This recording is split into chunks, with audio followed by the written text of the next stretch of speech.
Do, re, mi, fa, sol, la, ti.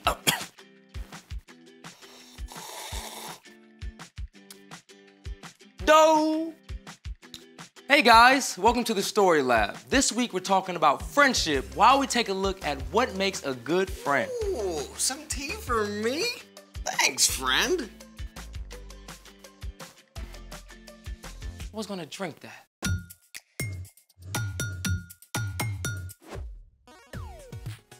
Hey, I'm Carter. And I'm Zeke. We're talking about friendship, which is using your words and actions to show others you care. Now, what do you like to do with your friends? We take our bikes over to these awesome trails and ride. Well, me and my friends play a lot of video games. Couch potato? I prefer sofa spud. Also, we're building a robot. Cool, and totally geeky. I resemble that remark. Oh, and we are friends. Oh, for reals. We do this show together. And our secret handshake. Oh, yeah. Good. Ha. I love our secret handshake. Oh, and we got a set of friends joining us today who do something even more awesome together. Wait. Let me guess. Skydiving, domino tricks, collecting hot sauce, competitive bug eating, deep sea noodling. None of the above. Well, what do they do? Our new friends, Chris and Sandra, just so happen to be great at harmony.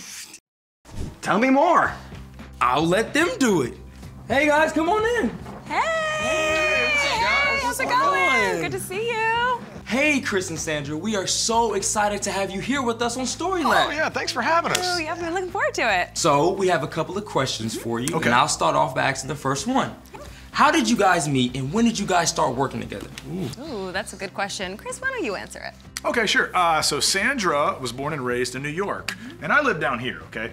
But when Sandra, at a young age, signed a record deal, okay? And she got a recording contract to record down here where I live for weeks at a time, and we happened to meet on one of her trips. And thankfully, she never went home, okay? And to this day, we still work together, we sing together, and we even run a band together. Yeah, it's a lot of fun. We have a really fun party band, so we like to say that we are the party. We're the party. And not only do we get to perform and sing together in this band, but we also work behind the scenes creatively to put everything together. So I handle a lot of the things that you see visually on stage, from wardrobe, choreography, and Chris handles the music. He's the music director. So working together is so great because we know that if one of us misses something, one of us is gonna catch it. That's right. That's good. So, speaking of that, what do you guys enjoy the most about singing together? Ooh, that's good. Well, my favorite part is really getting to travel the world together. So we get to perform in front of really, really massive audiences.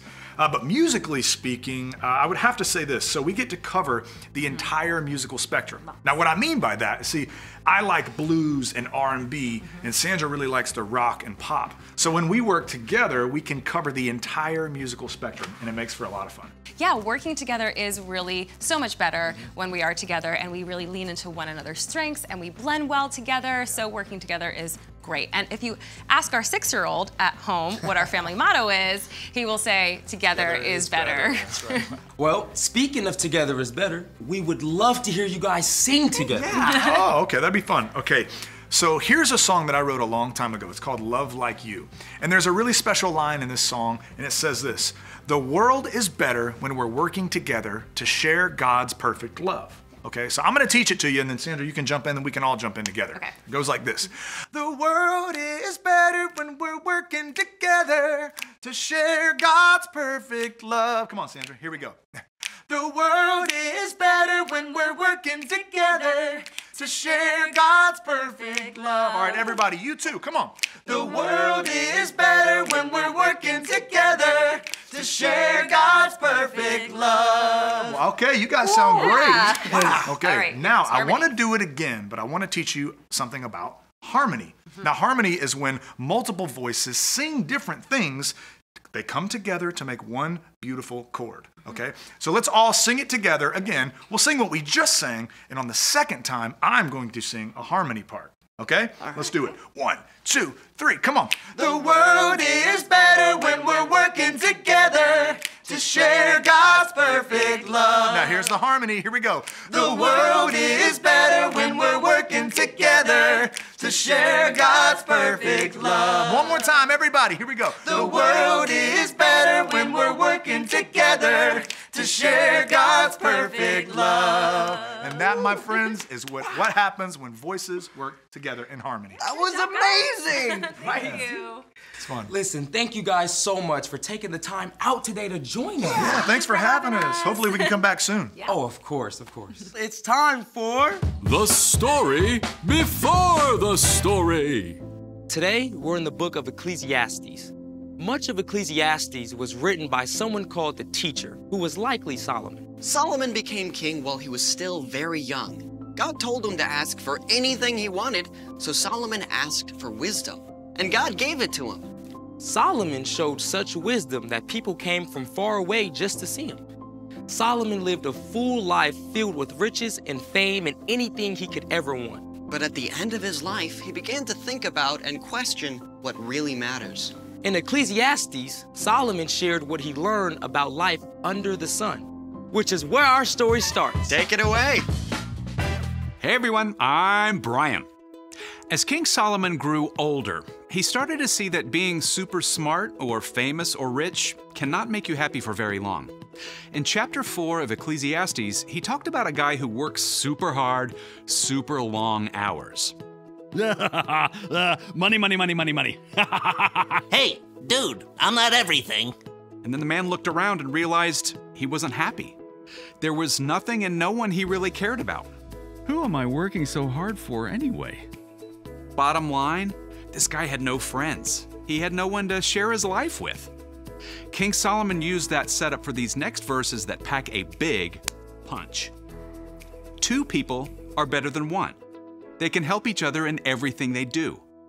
Now, you probably hear things all the time like, you do you, follow your heart, go after your dreams. Now, there is some truth and wisdom in those words, but at the same time, they can push you to go it alone and just focus on yourself. And that can leave you feeling, pretty empty. After all, we are designed to be friends with God and with each other. Solomon went on to write, suppose either of them falls down, then the one can help the other one up. But suppose a person falls down and doesn't have anyone to help them up. Then feel sorry for that person. Here's the first thing to remember. A good friend can help you. Maybe you trip while running on the playground and faceplant in the dirt with a skinned knee. When that happens, you definitely want a friend close by to give you a hand up. But it could also mean that you crashed and burned on your last math test. A good friend might be able to step in and help you study and understand. Let's check out the next part of the verse. 1 person could be overpowered, but 2 people can stand up for themselves. It's so important to remember that a good friend can stand up for you. Sometimes people who are hurting will hurt others. Chances are there's someone in your life who ignores you, says hurtful things to you, or talks about you behind your back. That's always hard to face, but when a friend stands up for you, it's a lot easier to bear. Now let's wrap it up. Solomon finished, and a rope made out of 3 cords isn't easily broken. See, the only thing better than 1 good friend is 2. In the ancient world, rope made out of 3 strands was the gold standard. It could withstand just about anything. If 1 friend can help, encourage, and stand up for you, a group of 3 friends can do that even better for each other. Some people think that Solomon wasn't talking about another person here, but rather God. If both you and your friend trust God and are choosing to follow Jesus every day, your friendship will be even stronger. You can encourage each other daily to grow and be more like Jesus in everything you do. Let's take a look at all of that together. 2 people are better than 1. They can help each other in everything they do. Suppose either of them falls down, then the one can help the other one up. But suppose a person falls down and doesn't have anyone to help them up. Then feel sorry for that person. 1 person could be overpowered, but 2 people can stand up for themselves. And a rope made out of 3 cords isn't easily broken. Looking back on his life, Solomon realized that it wasn't the money or fame that brought him joy. It was the gifts of God, including the people in his life. The end. Wow. I mean, we spend so much time just wanting more money and stuff. But Solomon had all that stuff, and it didn't make him happy. That's right. It was the people in his life who mattered most. So what's our part in the story? We weren't designed to live life alone.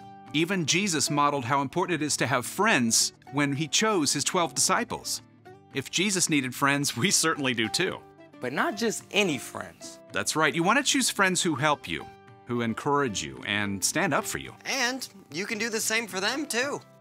Now, you might not feel like you have really good friends or that the friends you have don't treat you very well, but the best way to get a good friend is to be a good friend. Be friendly to everyone, but look for someone who enjoys the things you enjoy and makes wise choices. Someone who loves, like Jesus. And you might have to step outside of your comfort zone a little and maybe invite a kid you don't know very well to play a game. Keep your eyes open at school and church and maybe be willing to try a new activity where you could meet a new friend. Because having a good friend can make all the difference in the world. You got it. See you next time. So, here's the thing. Choose your friends carefully. Friend, do you think we can sing harmony? I mean, it can't be that hard, right? Oh, come on, it's gotta be someone's birthday out there. Let's give it a go. I'm not sure about that. Come on. Thanks for joining us in the StoryLab. See you next time. All right, on 3, happy birthday. Let's go. Are you sure? 1, 2, 3. Happy birthday to you. Zeke. It's their birthday. We're not trying to scare them. Happy birthday. Yeah.